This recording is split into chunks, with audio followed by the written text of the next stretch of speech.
पुराने जमाने में एक शहर में दो ब्राह्मण पुत्र रहते थे।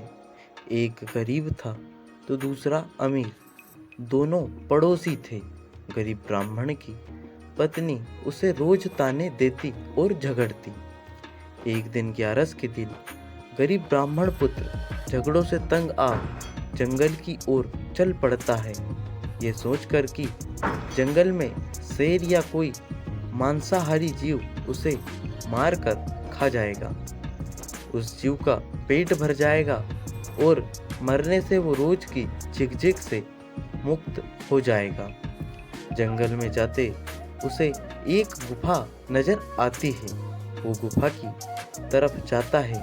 गुफा में एक शेर सोया होता है और शेर की नींद में खलल न पड़े इसके लिए हंस का पहरा होता है। हंस जब दूर से ब्राह्मण पुत्र को आता देखता है तो चिंता में पड़ सोचता है ये ब्राह्मण आएगा, शेर जगेगा और इसे मारकर खा जाएगा। ग्यारस के दिन मुझे पाप लगेगा, इसे बचाएं कैसे? उसे उपाय सूझता है और वो शेर के भाग्य की तारीफ करते कहता है, ओ जंगल के राजा उठो, जागो, आज आपके भाग खुले हैं। ग्यारस के दिन खुद विप्रदेव आपके घर पधारे हैं। जल्दी उठें और इन्हें दक्षिणा दे और रवाना करें, आपका मोक्ष हो जाएगा। ये दिन दोबारा आपकी जिंदगी में शायद ही आए। आपको पशु योनि से छुटकारा मिल जाएगा। शेर दहाड़ कर उठता है।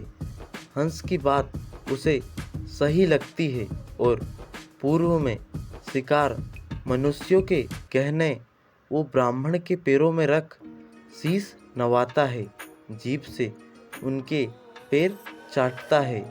हंस ब्राह्मण को इशारा करता है, विप्रदेव ये सब गहने उठाओ और जितना जल्द हो सके वापस अपने घर जाओ।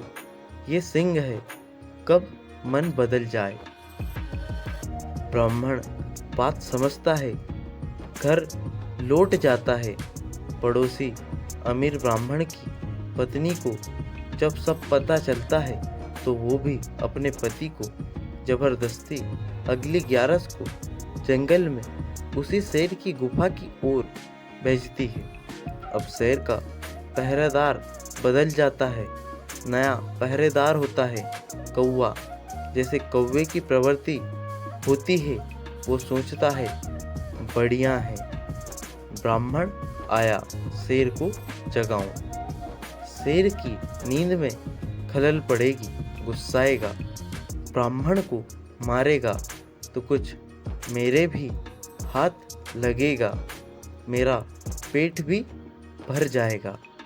ये सोच वो काँव काँव चिल्लाता है। शेर गुस्सा हो जगता है। दूसरे ब्राह्मण पर उसकी नज़र पड़ती है। उसे हंस की बात याद आ जाती है। वो समझ जाता है कौवा काँव काँव कर रहा है। वो अपने पूर्व में हंस के कहने पर किए गए धर्म को ख़त्म नहीं करना चाहता, पर फिर भी नहीं, शेर शेर होता है, जंगल का राजा।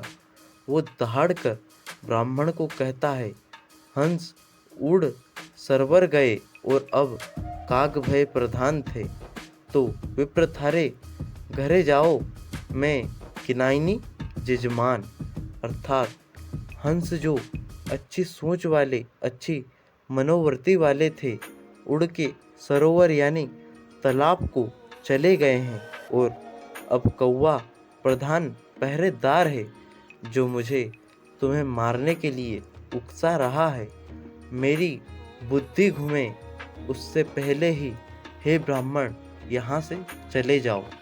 शेर किसी का जजमान नहीं हुआ है, वो तो हंस था जिसने मुझ शेर से भी पुण्य करवा दिया।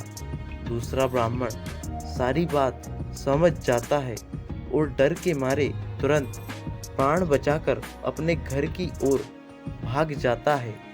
कहने का मतलब है हंस और कौवा कोई और नहीं, हमारे ही चरित्र हैं। कोई किसी का दुख देख दुखी होता है और उसका भला सोचता है, वो हंस है। और जो किसी को दुखी देखना चाहता है, किसी का सुख जिसे सहन नहीं होता, वो कौवा है। जो आपस में मिलजुल भाईचारे से रहना चाहते हैं, वे हंस प्रवृत्ति के हैं। जो झगड़े कर एक दूजे को मारने लूटने की प्रवृत्ति रखते हैं, वे कौवे की प्रवृत्ति के हैं। स्कूल या ऑफिसों में जो किसी साथी कर्मी की गलती पर अफसर को बड़ा चढ़ा के बताते हैं, उस पर कार्यवाही को उकसाते हैं, वे कौवे जैसे हैं। और जो किसी साथी कर्मी की गलती पर भी अफसर को बड़ा मन रख माफ़ करने को कहते हैं, वे हंस प्रवृत्ति के होते हैं। अपने आसपास छुपे बैठे कौवों को पहचानो, उनसे दूर रहो और जो हंस प्रवृत्ति के हैं उनका साथ करो। इसी से सबका कल्याण छुपा है। दोस्तों, वीडियो को अंत तक देखने के लिए धन्यवाद। वीडियो अच्छी लगी हो तो वीडियो को लाइक करें, चैनल को सब्सक्राइब करें। Thanks for watching.